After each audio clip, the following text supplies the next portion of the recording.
महाविकास आघाडी सरकार असताना प्रवीण दरेकरांना जेलमध्ये टाकायचा प्लॅन होता. उपमुख्यमंत्री एकनाथ शिंदेंच्या आरोपांमुळे खळबळ. शक्तीपीठ मार्गाविरोधात 12 जिल्ह्यातील शेतकऱ्यांचा विधान भवनावर मोर्चा. मोर्चासाठी शेतकरी आझाद मैदानात जमण्यास सुरुवात.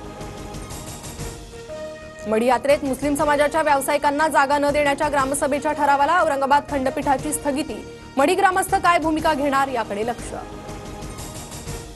मुंबईच्या लीलावती रुग्णालयात 1250 कोटींचा घोटाळा. पुरवठादार कंपन्यांशी हातमिळवणी करून जुन्या विश्वस्तांनी आर्थिक अफरातफर केल्याचा आरोप. गुन्हा दाखल.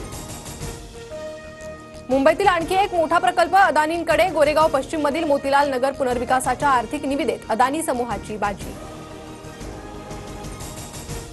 मुंबईत 11 मार्च यंदाचा सर्वात उष्ण दिवस. सांताक्रूजमध्ये 39 अंश तापमानाची नोंद. उष्णतेच्या लाटेचा इशारा दिल्यानंतर मंगळवारी मुंबई आणि परिसरातील तापमानात अचानक वाढ. एअरटेल कंपनीचा एलॉन मस्क यांच्या स्पेस एक्स कंपनीसोबत करार. एअरटेल कंपनी भारतात हायस्पीड इंटरनेट सेवा उपलब्ध करून देणार. नवी मुंबईतील बाजारात आवक वाढल्यानं हापूस आंब्याच्या दरात घसरण. हापूसच्या प्रतिपेटीचा दर 500 ते 1000 रुपयांनी कमी. हापूसच्या 4 ते 6 डझनच्या पेटीचा दर 3 ते 6000. भंडाऱ्याच्या सुकळीमध्ये पाणीपुरी खाल्ल्यानं 30 जणांना विषबाधा. सर्वांची प्रकृती स्थिर असल्याची माहिती. होळी धुलिवंदन निमित्त बाजारपेठ सजली. रंगीबेरंगी पिचकारी, रंग, फुगे, रंगाचे स्प्रे यासह विविध वस्तू बाजारात दाखल. रंगीत साधे पाणी किंवा अन्य द्रवाने फुगे फेकण्यास बंदी. मुंबई पोलिसांच्या सूचना.